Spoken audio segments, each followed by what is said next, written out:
1 year out, this is where the real decisions start. Not the planning, the executing.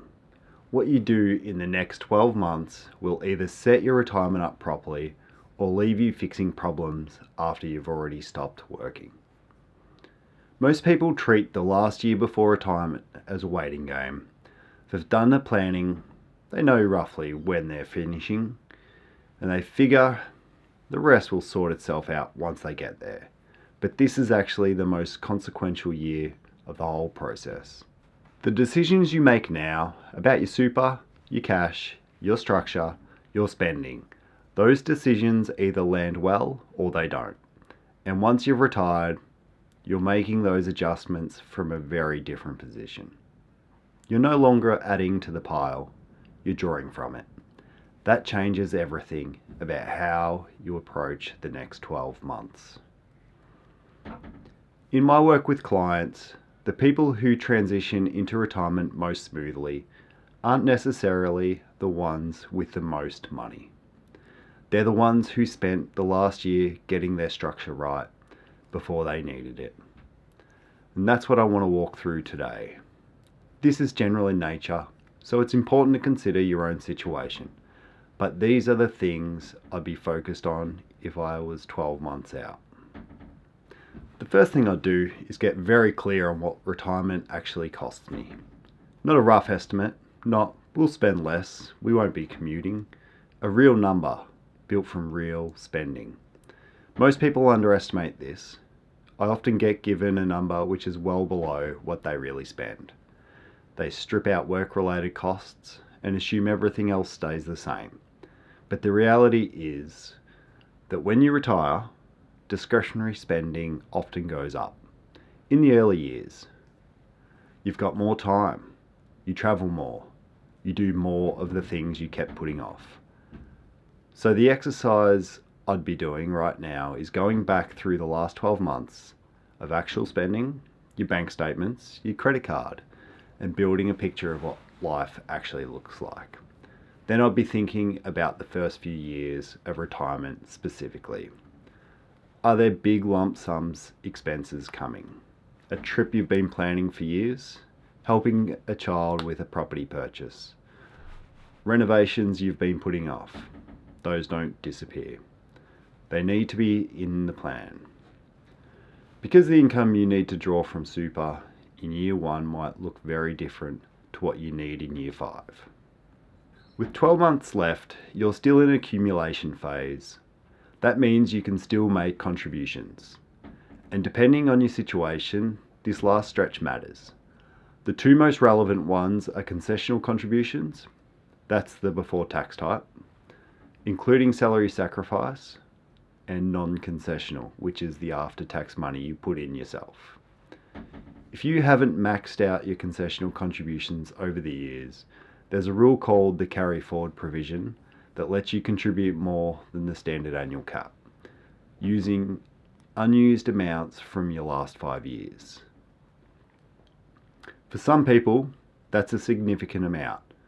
I've seen clients contribute well above the standard cap in their final working year because they had unused space sitting there. The reason this matters so much in the last year is straightforward.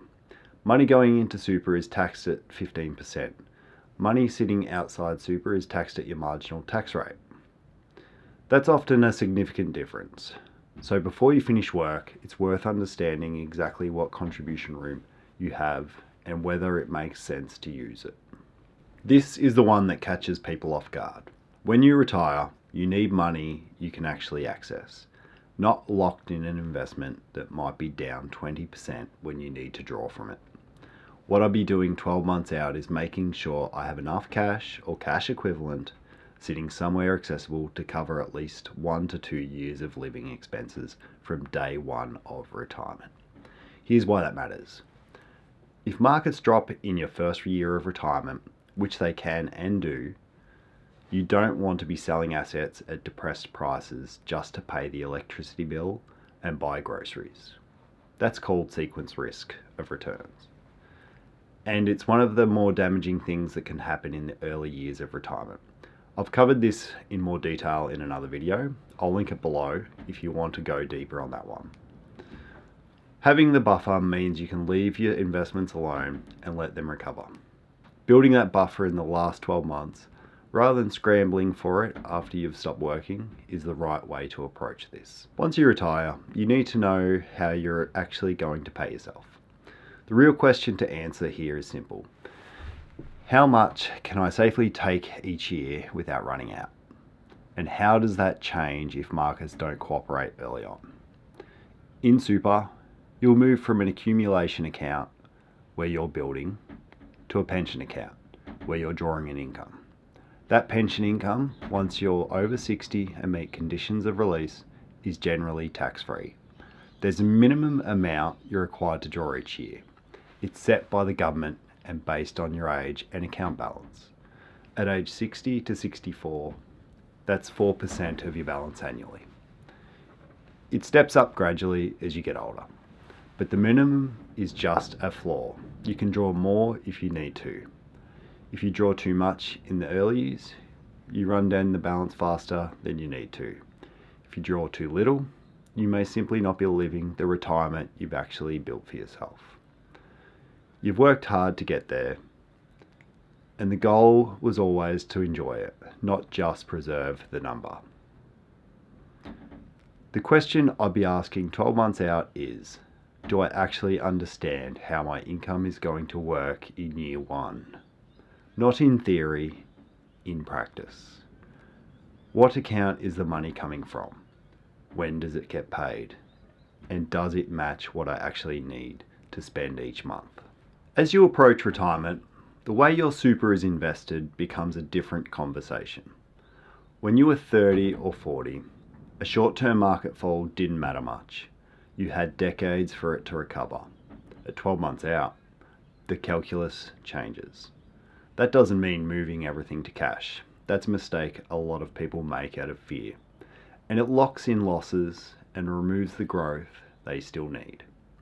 But it does mean asking whether your current investment mix is appropriate for where you are.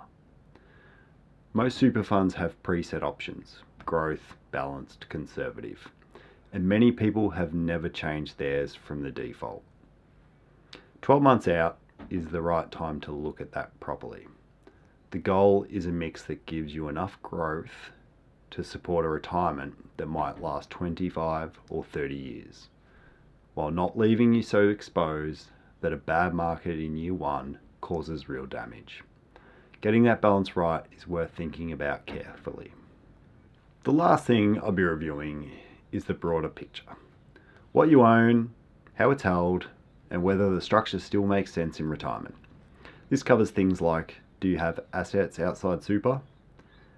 And how are they positioned? Is your home loan paid off? Or is there still debt to consider? Do you have a partner? And if so, how does their situation interact with yours? It also covers your estate planning basics. Death benefit nominations inside super, updated wills, powers of attorney.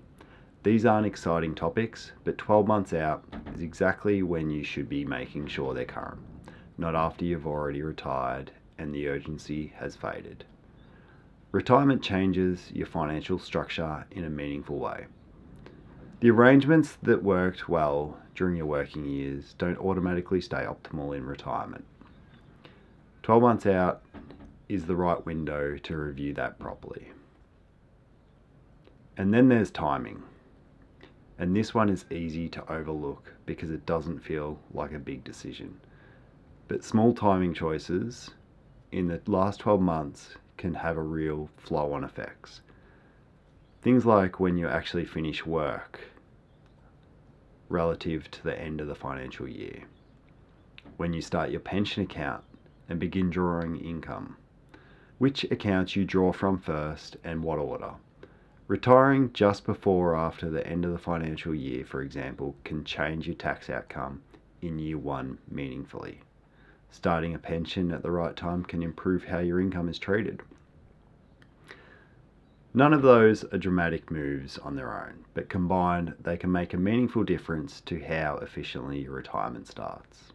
So if I was 1 year from retirement, Those are the 7 things I'll be focused on.